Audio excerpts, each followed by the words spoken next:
DD से चुनाव की तारीखें नज़दीक आ गई हैं और चुनाव प्रचार तेज हो गया है। इस समय हमारे साथ बातचीत के लिए मौजूद हैं डीडीसी के मौजूदा अध्यक्ष और अब दूसरी बार चुनाव में उतरे प्रत्याशी रोहन जेटली जी। हम जानते हैं जेटली जी से कि इस बार चुनाव में क्या मुद्दे हैं, क्या वायदे हैं और क्या उनकी उपलब्धियां रही हैं अब तक के कार्यकाल जी। नमस्कार। देखिए, मुद्दा केवल एक है क्रिकेट की डेवलपमेंट का, इंफ्रास्ट्रक्चर अपग्रेड का एंड बाकी सारे उससे जुड़े हुए पहलुओं का। 3 साल में जो कार्य किए हैं उन कार्यों का जो नतीजा दिख रहा है उसमें ये दिख रहा है कि जो सारे नए प्लेयर जा रहे हैं इंडियन टीम की तरफ, कई दिल्ली के प्लेयर हैं, चाहे इंडिया मेन टीम हो, इंडिया ए टीम हो, विमेन साइड हो, मेन साइड हो। इंफ्रास्ट्रक्चर ग्रोथ है, आप देखेंगे वर्ल्ड कप हुआ उसमें कोई शिकायत नहीं आई, इंफ्रास्ट्रक्चर अपग्रेडेशंस रही, पेंशन वेलफेयर रहे हैं, लोगों के लिए काफ़ी कार्य हुए हैं, प्लेयर्स के लिए कार्य करे गए हैं। और उसमें यह रहा है कि भाई फ्यूचर पॉइंट ऑफ व्यू से सारी चीज़ें एक स्टैगर्ड प्लान में है कि भाई अगले 5 साल के अंदर दिल्ली से कैसे और अंतर्राष्ट्रीय लेवल पे प्लेयर्स जाएंगे।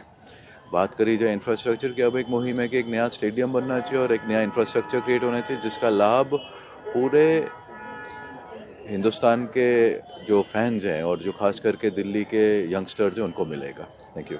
तो 3 बड़ी योजनाएं जो आगे जिन पर काम चल रहा है, जो आगे पूरी होने के बाद लोगों को लाभ मिलेगा, ऐसा कुछ? देखिए, एक तो है हाई परफॉर्मेंस सेंटर्स का, जिसमें हर क्षेत्र में दिल्ली के अलग अलग सेंटर्स बनाए जाएंगे कि जो व्यक्ति और प्लेयर हैं जिनके ऊपर पोटेंशियल है और टैलेंट है उनको एक सेंट्रलाइज्ड कोचिंग फैसिलिटी के थ्रू ट्रेन किया जाएगा। दूसरा, आपका प्लेयर वेलफेयर और मेंबर्स वेलफेयर के इनिशिएटिव्स जो हमने ऑलरेडी शुरू किए हुए थे उनको एक फेज 2 में लिए जाएंगे जिसमें उनको एक इन्हांस फैसिलिटीज़ दी जाएंगी। और तीसरा, एक नया अंतर्राष्ट्रीय स्टेडियम दिल्ली शहर में बनाने की योजना है।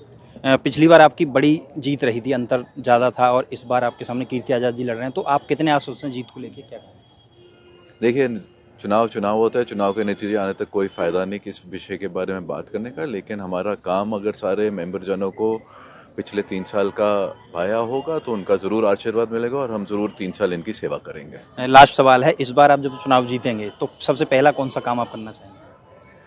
देखिए, हमारा एक 100 दिन का प्लान है जिसमें हमारे सारे जो मैनिफेस्टेड एजेंडाज हैं उनको 100 दिन के अंदर इनिशिएट कर दिया जाएगा विद आउटर टाइमलाइन और 2 साल के अंदर वो सारे कार्य पूरे करे जाएंगे। बहुत बहुत धन्यवाद। तो ये थे रोहन जेटली जिन्होंने अपनी बात रखी चुनाव को लेकर। ईटीवी के लिए दिल्ली से मैं राहुल चौहान।